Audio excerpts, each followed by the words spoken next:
I see a whole change in the thrust of searching for answers about who we are and why we're here.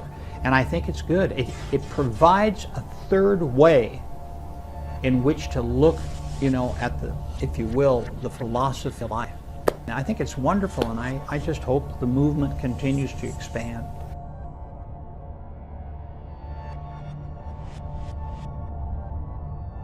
When you die, you go to another life. Maybe heaven, maybe purgatory, maybe hell, who knows? I think nowadays, though, the more general idea, the more plausible idea to many people, is that when we die, we just cease to be. That's all there is to it. But in the Eastern world, there are different ideas of this. The major Eastern idea is what is generally known as reincarnation. It isn't a belief in something which we can't prove. It's really quite a self-evident notion. Being reborn again is exactly the equivalent of somebody else being born, because we have no consciousness of our continuity unless we have memory. A particular set of memories vanishes. Death is not the end of consciousness. What happens after the last breath? Does the self dissolve into emptiness? Or does consciousness cross a threshold beyond human comprehension? Across cultures and centuries, mystics, monks, and researchers have circled the same mystery from different angles. And some of them arrive at a disturbing conclusion. Death is not the end, it is a transition. And how it unfolds may depend entirely on how you lived. Some traditions say you have roughly 29,000 days in an average human lifetime.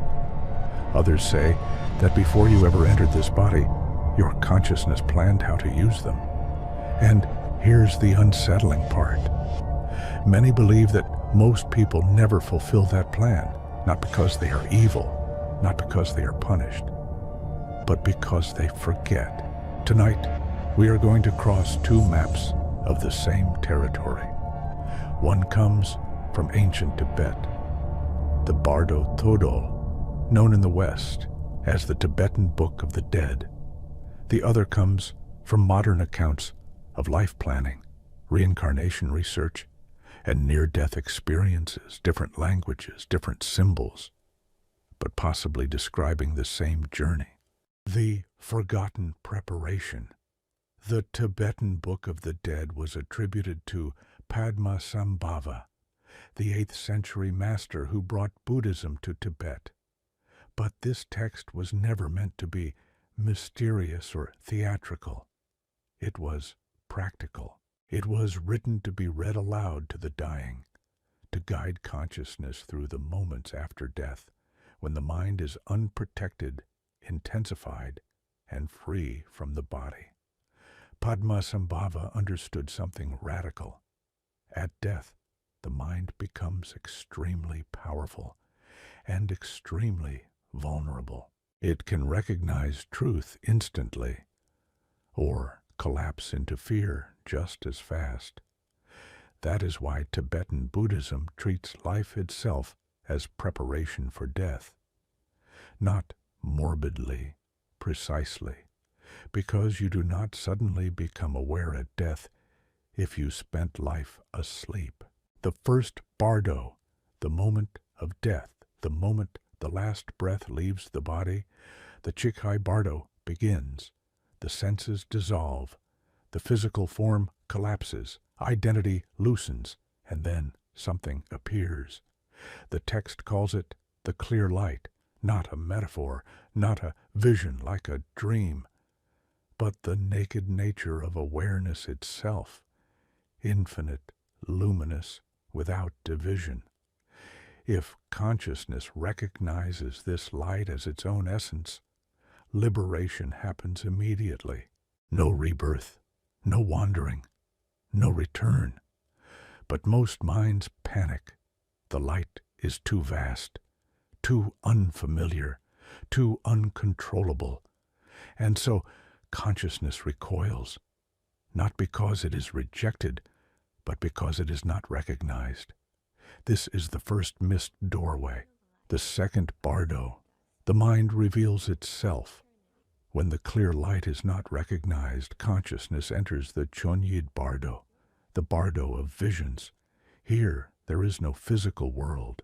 There is only mind, and mind begins to project itself with absolute clarity. First come peaceful visions, radiant beings, serene forms, luminous presences.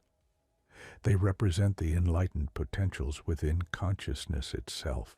But if the mind clings to them, or doubts them, or fears losing itself, the visions shift. Wrathful forms appear, terrifying, overwhelming, monstrous.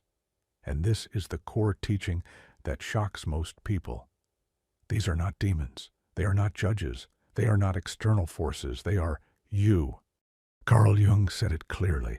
Gods and demons are projections of the unconscious, terrifying until recognized. If consciousness understands this, if it sees that all visions are mind, fear dissolves, and liberation is still possible. But if consciousness reacts, runs, or attaches, every fear you avoided, every attachment you clung to, every anger you suppressed, every identity you defended, all of it returns amplified, because there is no body left to contain it. It moves to the final stage, the third bardo, the pull toward rebirth, the sidpa. Bardo is where rebirth begins. At this stage, consciousness is exhausted, disoriented, and driven by a powerful force, the urge to exist again, not as a philosophical desire, as a gravitational pull. Here, karmic patterns act like magnets. Consciousness is drawn toward conditions that mirror its inner state, not as punishment, but as resonance.